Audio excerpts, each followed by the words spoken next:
Good evening and welcome to Bridging Asia, the Singapore Debates, live on Channel NewsAsia. I'm your moderator, Gaurav Kirti.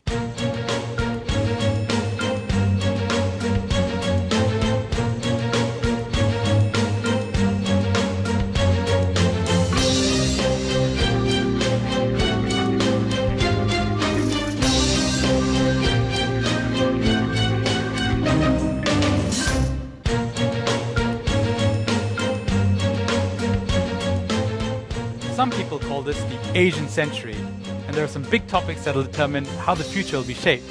It's hard to think of a bigger topic than the rise of the two Asian giants, China and India. China clearly has the lead today in terms of hard power. Its economy is the world's second largest, well ahead of India. China's military is rapidly modernizing and making some countries worried. In terms of soft power, opinion polls indicate that India's influence is more welcomed than China's. But the real question is whether this story will reverse itself in 15 years. India has a more youthful and, according to surveys, optimistic population. China is facing political resistance from its people, and economists worry about the possibility of economic bubbles bursting. So will the Indian elephant outpace the Chinese dragon by 2030?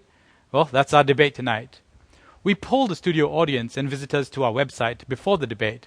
Let's take a quick look at the results as they stand right now. We're looking at China with 53.5%, so just narrowly ahead. And India with 46.5%, but as we know, anything can happen in this debate. We've seen a lot of movement in the votes online in the past week, and now it's just a slight lead, so we'll see what the speakers can do to change your mind. Well, the competition tonight is wide open. Do cast your votes, and remember, if you change your mind, you can change your vote. Let's first start by meeting our panel of adjudicators who will be giving us their comments throughout the debate tonight. First up, Mr. Chelva Raja, Senior Counsel at Tan Raja & Chia and Singapore's non-resident High Commissioner to Papua New Guinea. Next, Ms. Eleanor Wong, Playwright and Associate Professor in the Law Faculty at the National University of Singapore. And Mr. Adrian Tan, Director of Dispute Resolution at Singapore law firm Drew & Napier. Thank you so much for joining us. Before we start the debate tonight, I noticed 2 Chinese, 2 Indians. Any biases in the audiences and judges so far? Hopefully none. Well, let's meet up. Even right here on stage. 2 and 2. Well, let's meet our panel of debaters first. The first speaker arguing that China will lead in 2030 is Mr. Parag Khanna. He's a geostrategist and senior fellow at the Singapore Institute of International Affairs. He's also the author of international bestseller, The Second World, Empires and Influences in the New Global Order. Supporting him is Mr. Xu Sitao, who joins us from Beijing, where he's based. Mr. Xu is the China chief representative of the Economist Group. Making the case now that India will be ahead is Mr. Sanjeev Sanyal. He's an economist, author, environmentalist, and global strategist at Deutsche Bank. His teammate is Professor Huang Jing, director of the Center on Asia and Globalization at Lee Kuan Yew School of Public Policy. Welcome to all of you. The first speakers will have 3 minutes each to open their case. They'll then have 1 minute of rebuttal time each to respond to the other speaker. Mr. Khanna, you were born in India, lived all over the world, but now you're arguing on the side of China. Tell us why in your 3 minutes. I certainly will, Gaurav. Good evening, everyone. Ladies and gentlemen, I wonder why this debate is even taking place. I am an Indian, but I've spent so much time in both India and China, and yet even though they occupy the same continent, they do not inhabit the same strategic reality, not now and not in 2030. 1 billion people here and 1 billion people there are not the same thing. Geography, governance, culture, economy, and diplomacy all play a huge role and make a big difference in strategic outcomes. That has been true already in the past 3 decades as we have witnessed China leap far ahead of India, and it will still be true in 2030. China's geopolitical advantage can be summed up in a term from business: first mover advantage. China borders 14 nations, more than any country in the entire world. China has settled borders with all of its neighbors, but notably not India, holding this out as a lever to use and to be cashed in when needed. China has also built up very deep infrastructural linkages, commercial ties with its neighbors, exporting goods while importing raw materials. And it has built a transnational empire of resources already. India cannot ever reverse this first mover advantage. Geography confirms this point. Even if India were as powerful as China, it is hemmed in by the world's tallest mountain range, the Himalaya, and its neighbors are hostile to it, or they are failed states. At most, India will be a naval power in the appropriately named Indian Ocean. That is not a small role to play, the strategic passageway from the Middle East to the Far East. And that is a fair estimation of what India's power could be in 2030. But that does not mean it will be anywhere near as powerful as China. The economic fundamentals further underscore this point. Everyone knows that China's reforms began before India's, but since that time its advantage has been locked in even further. Currently, India's GDP is about 1/5 that of China's. This debate looks 2 decades ahead, and China already is 2 decades ahead in terms of its economic size, its infrastructure base, and many social indicators. In some of these areas, like infrastructure, the gap may literally never close, not even past 2030. In fact, one of the areas where India most needs to grow and most needs investment, which is power and transportation, India has had to invite China in to help develop these sectors because it has failed to do so itself. So imagine that India could in fact catch up by 2030. Does that mean that China has magically stood still? If India were to take over all of China's manufacturing, then perhaps it could catch up. But China is investing $1 trillion in advanced technological sectors. It may slow in terms of economic growth, but it is getting richer in terms of power and leverage. Mr. Khanna. Unfortunately, I'm going to have to stop you there. Mr. Sanyal, he's made some interesting points about the massive economic lead that China has already built up. But you argued in your book that India has just woken up from its slumber and it's going to race ahead.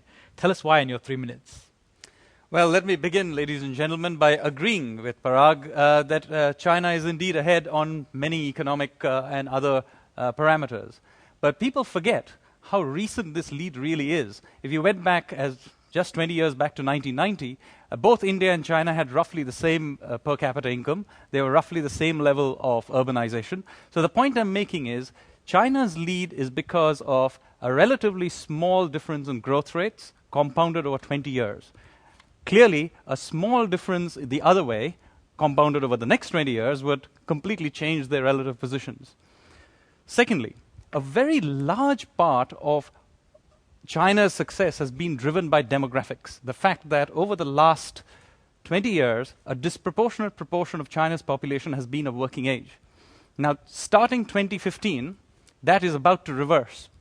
On the other hand, India is about to enter its golden phase, so to speak. And in fact, this golden phase of demographics will remain in place from 2015 to 2045. Now, let me tell you some statistics that will show you the relative change. Already, over the last 20 years, the number of children in China's primary education system has fallen 18%. India's has gone up by 58%. This is the relative pipeline of human capital coming out. You make your choice. Moreover, a lot of China's growth model has been based on heavy investment into infrastructure. In fact, 50% odd of China's economy is based on fixed investments into infrastructure, which they're, of course, very proud about. But the problem with this model of growth is, of course, with an economy that is now maybe some $8 trillion, they have to find $4 trillion every year to invest. This is not an easy thing to do. And as Japan found out with a very similar economic model till the 80s, that at some point in time, you either begin to misallocate this capital or you have to export it out. If you misallocate it, as we know from the Asian crisis, this whole growth model comes to a grinding halt all of a sudden. If you export it out like Japan did, yes, you lead to growth in other countries, but your own economy slows down. And in fact, Parag may be very right that a lot of Chinese capital will in fact find its way into making Indian infrastructure. But the fact is that is precisely what will make India grow very fast.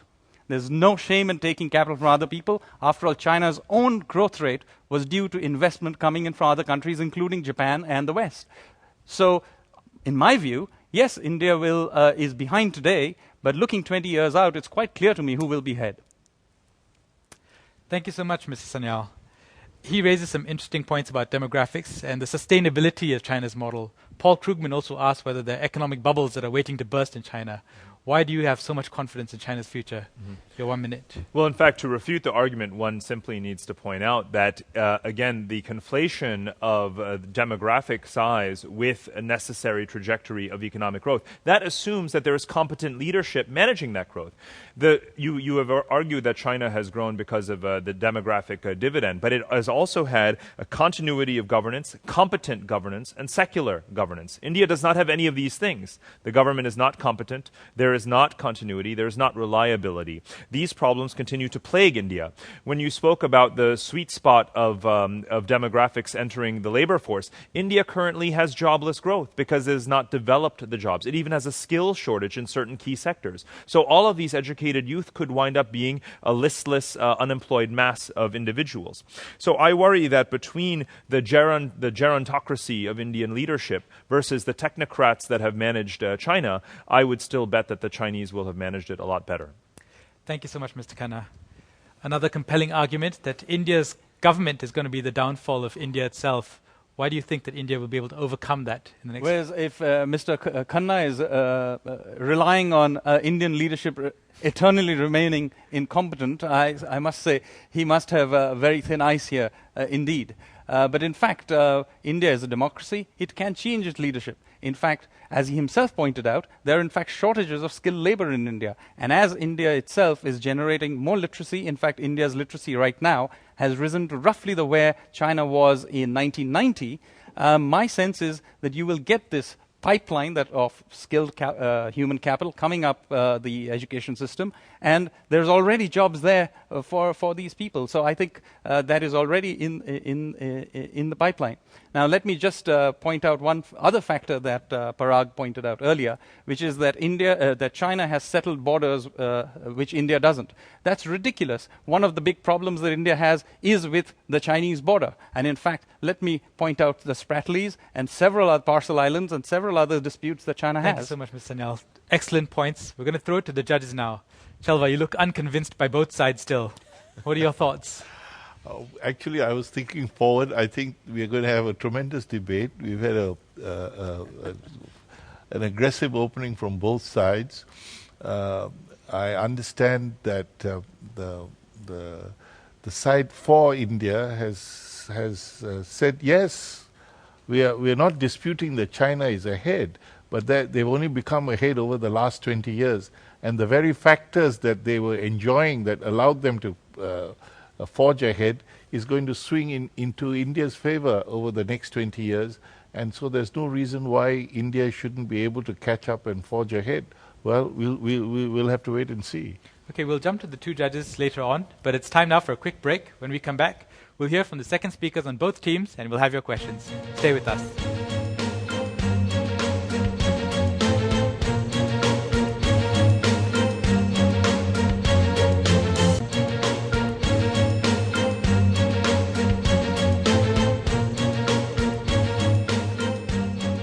Welcome back to Bridging Asia, the Singapore debate.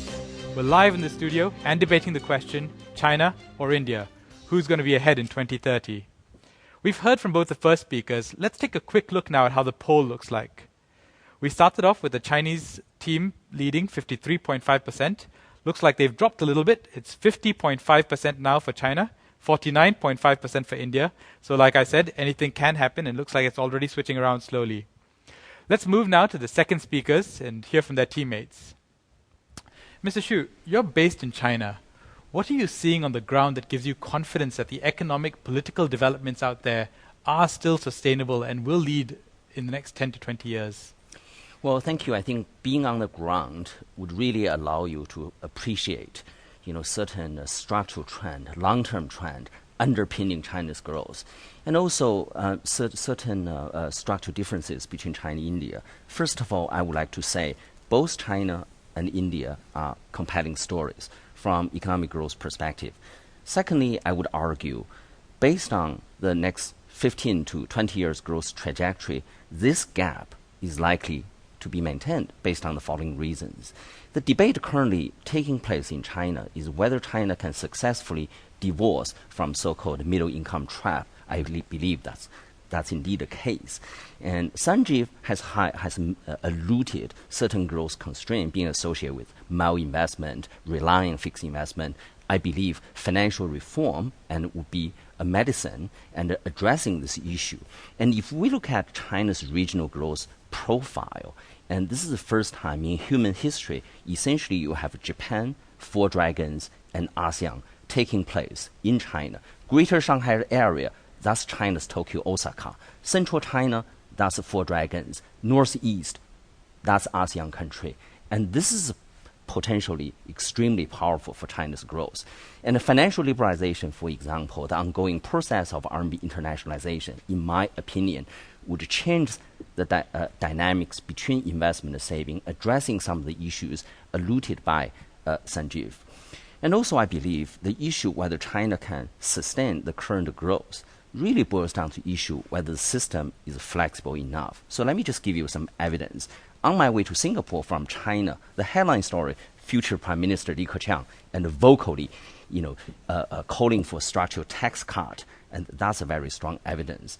And the current leadership, in my opinion, already institutionalized a term limit. I think that's indeed good for social stability and political stability. And population dividend or demographic dividend, again, being alluded by Sanjeev, that's a favor in India at this point. But I do believe as economic reform continues, certain issues which were taboo in the past, one-child policy, hukou system, resident permanent system, now actually becoming low-hanging fruit. So I believe continued changes on the supply side, in conjunction with regional growth story and financial liberalization, would ensure China to sustain 6 to 7% growth, allowing China to achieve South Korea and Taiwan today's level. So that's my argument. Thank you. Thank you so much, Mr. Xu. So it's sustainable future, that's what they're saying. Dr. Huang, you've studied Chinese politics for a long time now. What are the worries that you have about this Chinese trajectory that he's arguing for? Your time starts now. Yes, we're talking about the future, not the past. So if you look at the future, you're going to see the potentials and the foundations. That is, does China or does India have a solid foundation to sustain a long-term development? My teammate already tell you that India does have a bigger potentials, more solid foundation in terms of demography or in terms of economic long future development. But now I'm going to give you something about political and the social foundations of both countries to see that which country has more solid and bigger potentials for the future. When we talk about social and political environment, we're looking at about three factors. To put it in a very simple way, number one, how well are you accepted by people around you? That is, people around you see you as an enemy or as your friends or as a potential rival. Number two is that is there a system that can have a good management of inevitable political and social problems in the long run? And number three, do people feel good about themselves? In other words, do people have enough freedom to do what they want to do, to say what they want to say, to learn what they want to learn, and to talk about what they want to talk about? If you look at the three factors, three areas, let me repeat, how people look about you, how people around you look at you.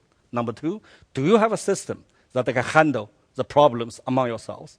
Number three, do you have enough freedom, that you have enough confidence, a good feeling about your future?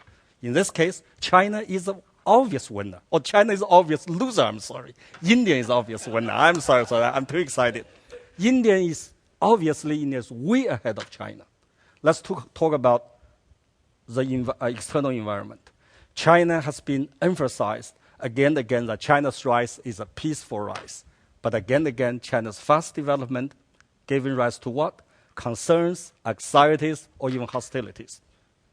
Parag just said China has about 14 neighbors. Every one of them worries about China, including North Korea and Pakistan, let alone Japan, Korea, India, of course. In other words, people around China do not feel good about China's development. The reason is very simple. China's political system is not compatible with mainstream of international community. Number two, China's problem, can China's problem handle problems? China's political system handles the problem by two steps. Step number one, cover it up. Step number two, crack down. But India's problem can be open open up and handle it in an open fashion. Number 3, about confidence of people. Easy case. Chinese government try to keep Chinese people in dark. The internet controlled. All the newspapers by the government. All the TV stations owned, controlled by the government. You look at India's case, India has a very vivid, democracy. People do enjoy a lot of freedoms in terms of speech, organization, Thank you so much, assembly. Professor Huang. We're going to have to cut you off there. Mr. Xu, he's arguing that the changes in China are not going to be positive because there's a lot of fundamental tensions. But you see things differently. Tell us why. Oh, yeah, definitely. Because I think Professor Huang has stressed a very important word, future. I believe Communist Party is likely to move with times. And based on what I said earlier, there is indeed more competition within the party. For example, today, how could you argue Japan is now a democratic country, right, with one-party system? I believe more competition is taking place. Secondly, I also believe, given what China has experienced between 1949 and 1976, there is genuine rejection against planned economy. This is something actually very missing in many places. I believe this is a source for continued economic reform. Indeed, if you are spending more time in China, you will realize a lot of controls being introduced by the government is actually non-binding constraint. Society is a lot more open than you think from the surface. There are enough pressure valves, in my opinion. Thank you so much, Mr. Xu. Professor Huang, he's saying that the Chinese system is likely to change, but you have doubts about whether that change can be progressive. The What are your key word thoughts? here is likely. You said likely to change, which means it's unlikely to change 50-50, the best chance. But what I'm saying is that you have to look at reality now. Just we know the Bolshevik saga. What happens is that people keep in dark. They don't know. And the Communist Party government try everything possible to control the source of information, because you know that if you want to deprive people's independent thinking, deprive the freedom, you control the source of information. That is what Chinese government is trying to do, and I don't think they're going to give that up in the short future. Thank you so much for that. Well, we've heard from all the 4 speakers. We've had some good crossfire. We're going to hand over to the judges very quickly, and we'll start off with Eleanor. Well, it's a dead heat, and it deserves to be. I don't see very much separating both teams, and it makes me very happy. For once, not to be in the negative.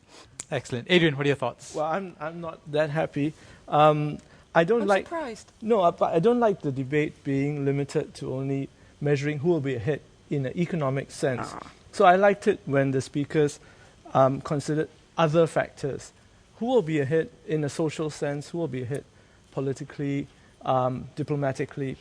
And what I find is it's basically a comparison between Chinese leadership and Indian individualism. You have a democracy in India, a real democracy with flaws, versus a very stratified, organized system in China. And I'd like to examine that. Well, really the question is whether India's democracy is helping it or standing in the way of changes, and whether the Chinese system is sustainable or whether it's going to be the ultimate downfall for the entire system. Look, it's the difference between, Slumdog Millionaire and Crouching Tiger. I love them both, but they're totally different movies, they're totally different cultures, totally different countries. Doesn't mean they can't both succeed. I mean, I'm not sure it makes any difference. 2013, if someone is ahead by 0.2% or 0.3%, is this, whichever way this debate is going to end tonight, I'm going to predict something. The difference is going to be less than 5%. Chelva, quick thoughts from you.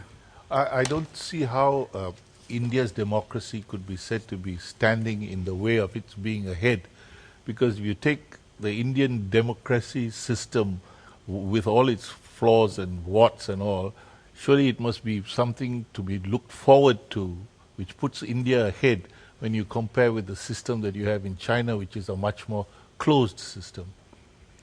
All right, well, thank you so much for those thoughts. The poll has been shifting all over the place in this debate, and looks like now the audience supporting China has gone down to 43.4%, and India is 56.6%. So, like I said, anything can and will happen in this debate, and we're looking at a very close debate now. We've got some time for quick questions from the audience and from our home viewers. Do we have any questions from the audience? How about the gentleman in the rear? Direct your question at any one of the speakers, please. This question is to the India side. I think this story of the tortoise and the hare is a very interesting analogy to compare the possible short and long-term developmental trajectories of both China and India. Yes, China, as the hare, is running faster and is well ahead of India, but the question is for how long?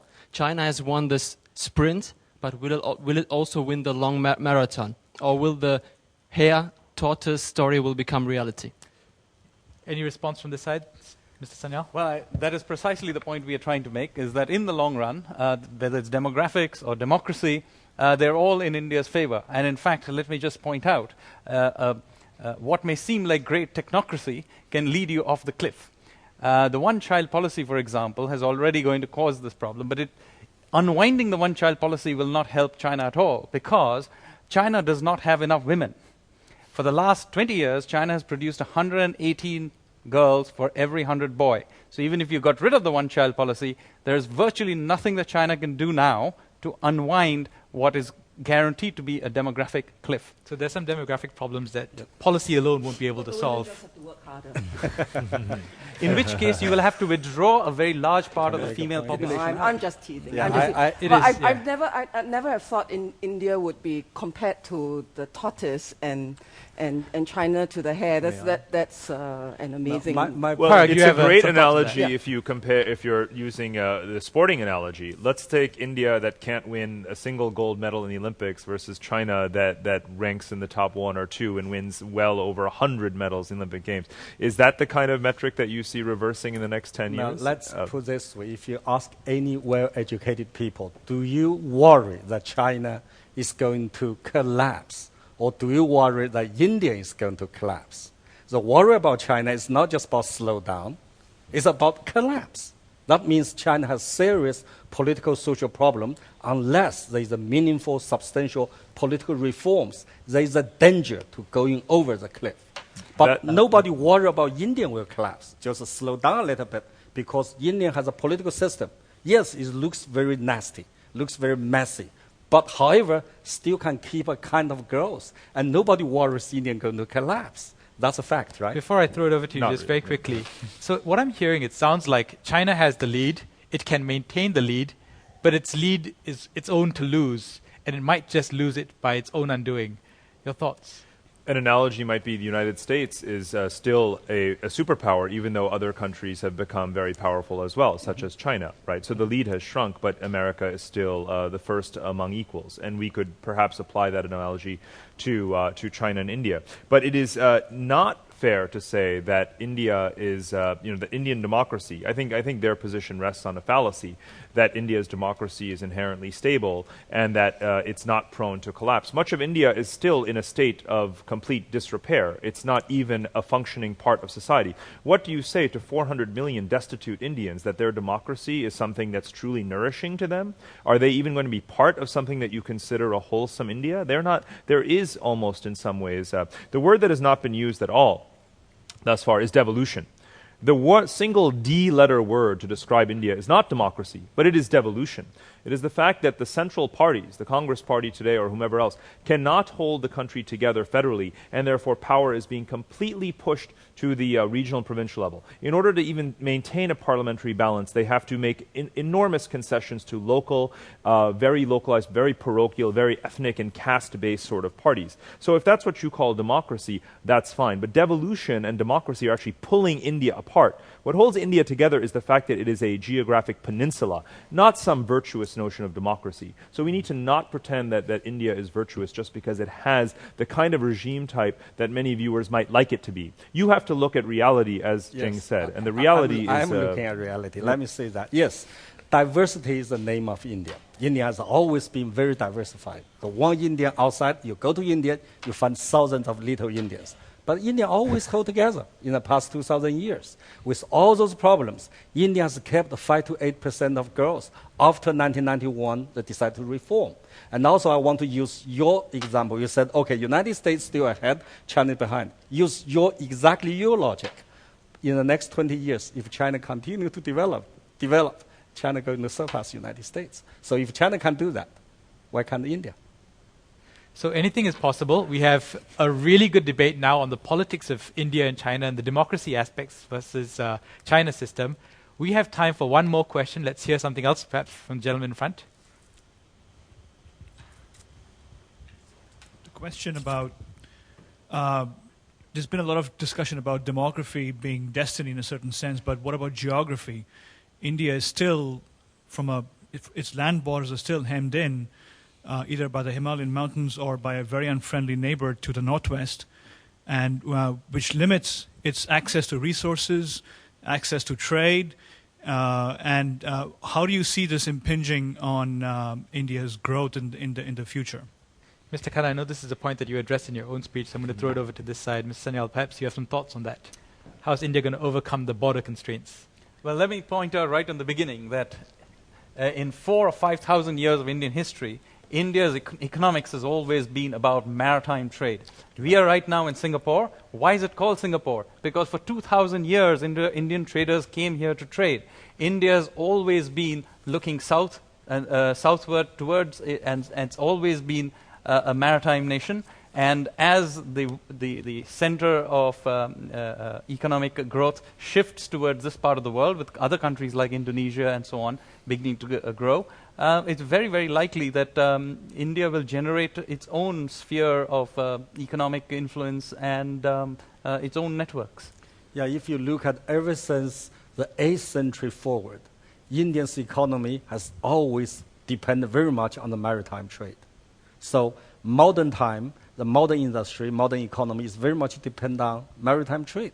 That's why the first developed countries like Spain, Portuguese, England, Japan, all of them are maritime countries. Singapore, of course, example. So if you look at that, yes, India have a Himalaya in the north, have a Pakistan very hostile in the east, but India has a vast ocean right open up to India. And if you look at India's economy, it's already very much developed upon this kind of very solid maritime trade tradition. And I believe India will continue to go on that direction.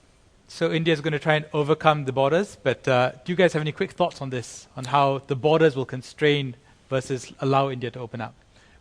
First, there's the fact that not only is there the geographic constraint of the Himalayas, but there is the potential of conflict with neighbors such as Pakistan, which has certainly not gone away since partition. And that's the land base. Now, many countries can be maritime success stories in terms of their trade. That does not speak necessarily to the degree of influence they will have. China, of course, is a land-based power and a maritime power at the same time. It is developing a blue water navy capable of crossing the oceans. It has enormous influence already in North America with its trade in relation with the United States and with Canada, and now with Latin America, whose resources it is extracting and drawing all the way across the Pacific Ocean. So China, what makes China unique in history is that it is not only borders the most countries in the world by land, with whom, again, it has built enormous influence already, it is also a major maritime power. Thank you so much. Actually, before that, I'm glad you mentioned the China's Navy and some of the border disputes. We have an interesting question from our online viewer about hard power. In the event of a military conflict between China and India in 2030, we hope that never happens, but if it does, which side would win? Which side is going to build that military power? We're not going to hear the answer just yet. We're going to take a quick break, but when we come back, we'll come back with the answer to that question. Stay with us.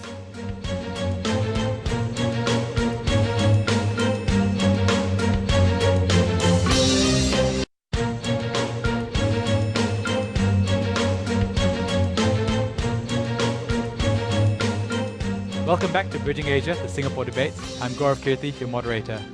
We've got a great panel of prominent thinkers debating whether China or India will be ahead in 2030. And we've heard arguments on both sides, and the audience and the viewers at home have been going back and forth in the poll. Let's take a quick look at the data right now. Well, it looks like China now has lost its initial lead and is down to 35.3%, and India has gone up to 64.7%. So it's going back and forth. Very exciting debate, and the sign of a good debate is the audience members and the viewers at home are being persuaded by all the speakers. Let's go back to the question that we prompted all our speakers with before the commercial break. in the event of a military conflict between these countries in 2030, which side would win? We'll start with China first. Mr. Xu. Well, there was a very short war between China and India in the 60s, which ended with China's victory. But I hope that episode won't replay, because these two countries are both fantastic stories. There is so much economic synergy between these two countries. A lot of this discussion is about the border, about neighbors. I actually want to introduce another concept, which is actually beyond the border. That's the economic cloud. That's about currency. As China continues her financial reform, as RMB is becoming, likely, definitely becoming an international currency, reserve currency, I believe in this part of the world, there will be a new currency bloc led by Chinese yuan. I don't think anyone can argue with that. I think that will give China tremendous economic influence, which goes beyond borders. Go ahead. Just a tiny point to add.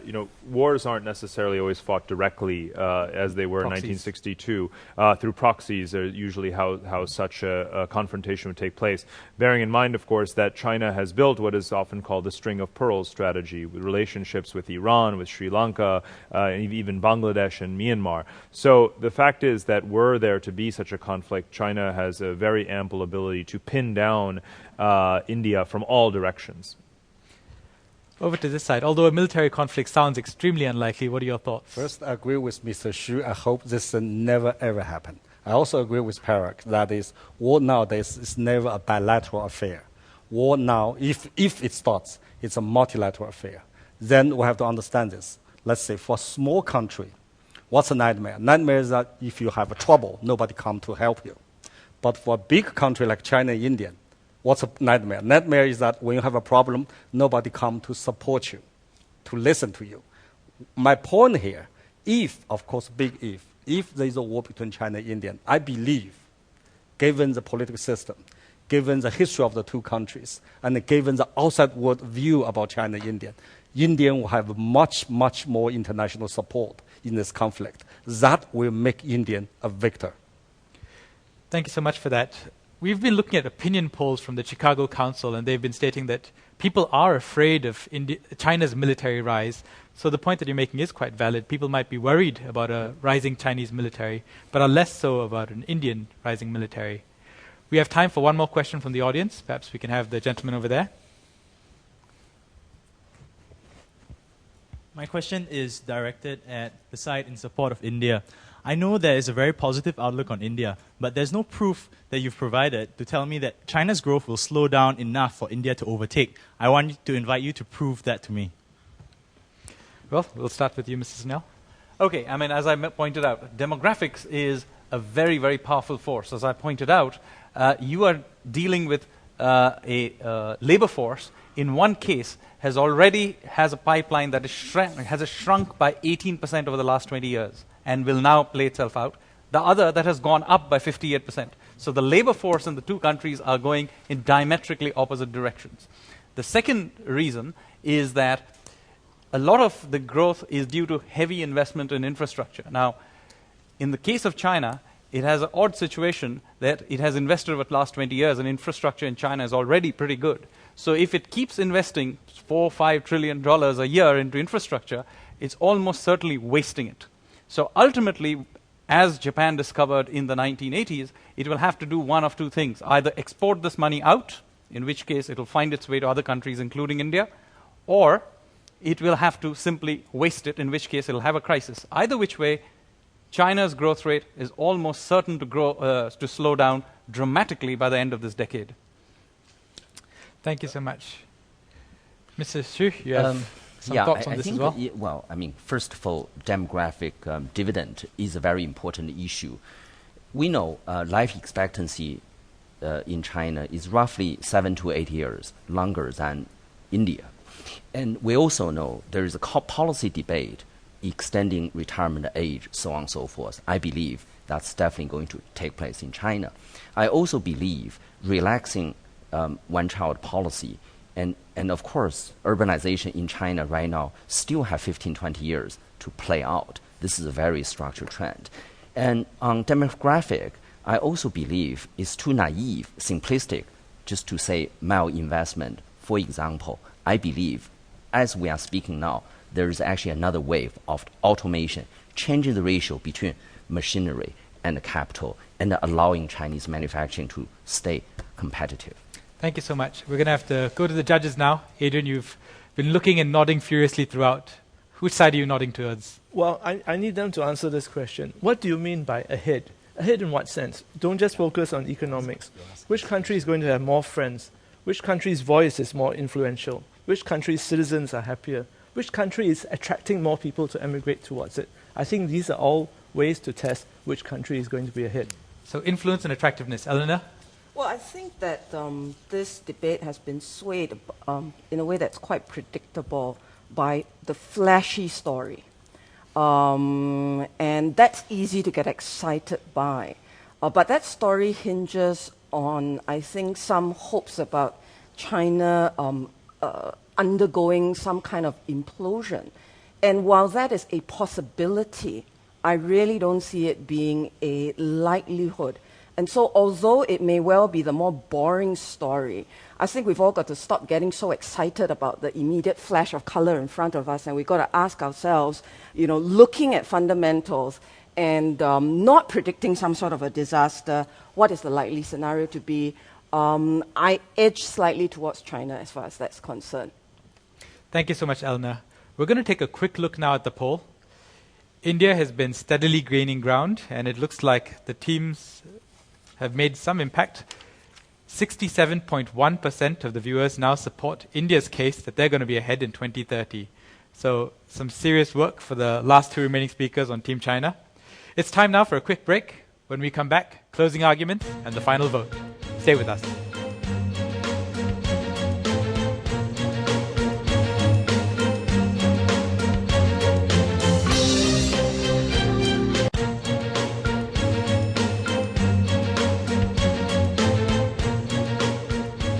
Welcome back to Bridging Asia, the Singapore Debates.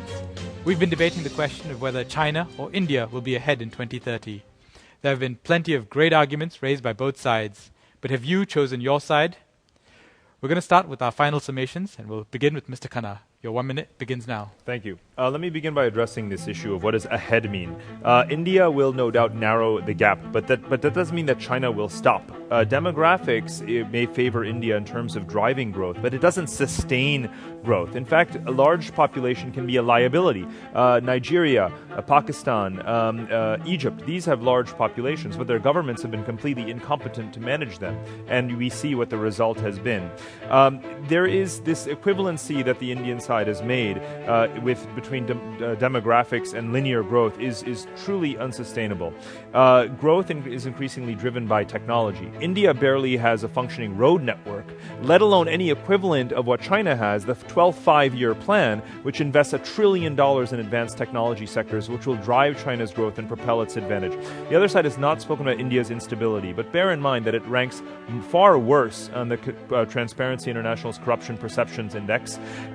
This devolution issue I mentioned earlier, and the Naxalite movement, which in fact racks 182 out of 593 We're going to have districts. to stop you there. Mr. Sanyal, your 1 minute closing arguments. Time starts now. Well, Parag keeps mentioning that somehow decentralization and devolution of power is a bad thing. But in fact, India was extremely centralized between the 50s, 60s and 70s. And what did we get? 3.5% GDP growth. Why is devolution a bad thing? In fact, as power has decentralized, India's GDP has grown. And in fact, what we have found is that individual states are now beginning to grow at growth rates that equivalent to what the Chinese have been seeing. I mean, Gujarat, for example, or even a poor state like Bihar have been generating growth rates of well over 11%. And as this process takes over, I can quite clearly see that this process of devolution precisely will generate growth across India. And in fact, as this happens, a new middle class is being generated in India, even as we speak. And that middle class has taken upon itself to, in fact, go after precisely the kinds of corruption and other problems. And we can clearly see that it's already having an influence on the political debate. Thank you so much, Mr. Sanyal. Mr. Xu, he's arguing that decentralization might not be such a bad thing after all, and that India might still succeed. But you disagree.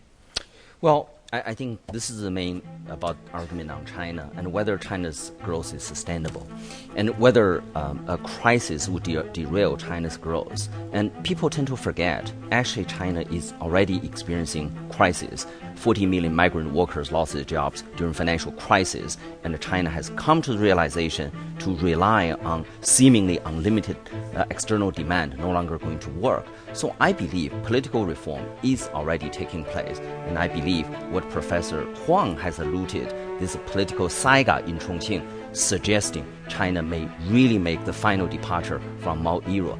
So I think the system in China is still more flexible than people think, and whether it's more centralized or more regional on the surface. So I think China has an excellent chance to divorce so-called middle income trap, and that's making the gap persist.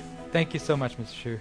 So the system is more flexible than we give it credit for. It's adapting, and it can accommodate to the changes that are coming. In your 1 minute, tell us what you think.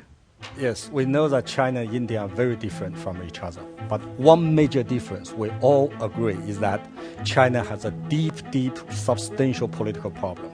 That is, China's political system is very much flawed.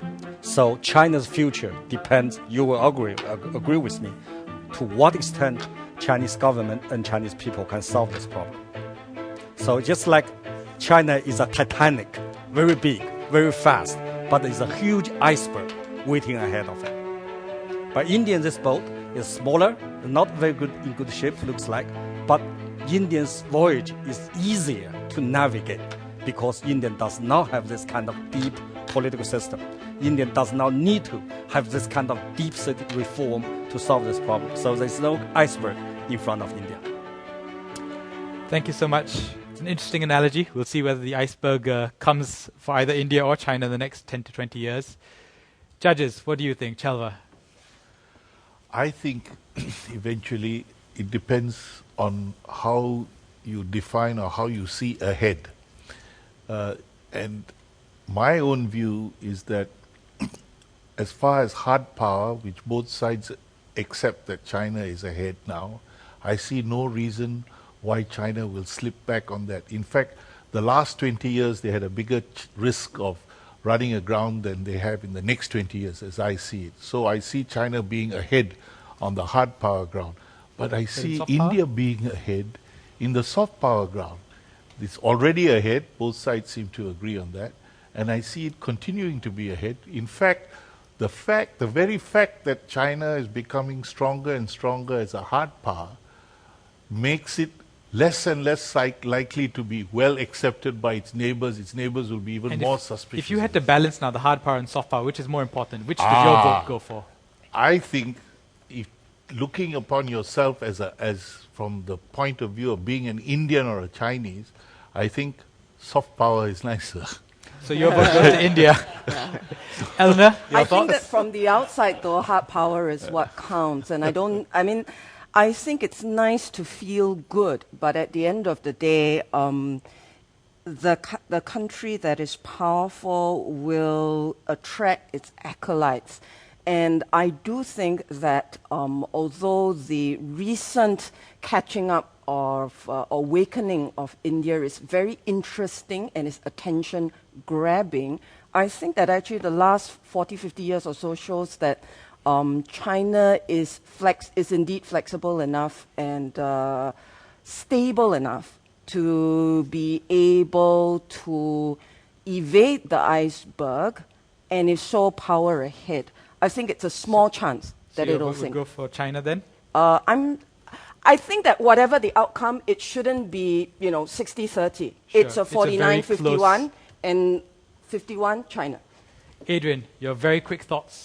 Obviously, both sides agree China is ahead at the moment.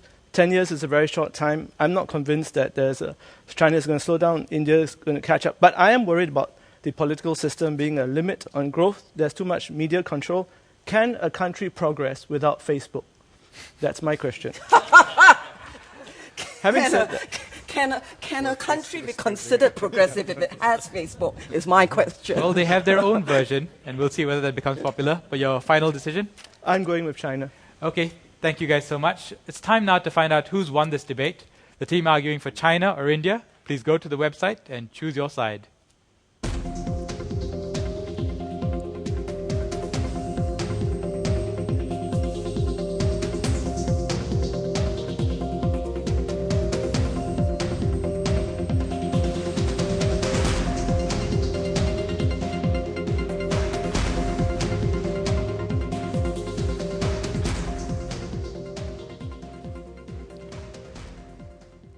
And now, for our final tally, let's have it up on the screens. Well, 2 of the judges went for China, 1 went for India, but it looks like the audience went the other way. 70% voted for India, and 30% went for China. So the audience has made their decision. At the start of the show, only 30% of you voted that India would be ahead, but it looks like it's flipped the other way around, and 70% have supported it. So it appears that both Mr. Sanyal and Professor Huang have successfully persuaded you to their side. They've won the debate. Thank you guys so much. Join us again next week when we round off this season of Bridging Asia with a debate that's grabbing headlines across Asia. Should happiness be the national target? We'll see you again next week on Bridging Asia, the Singapore Debates. Good night.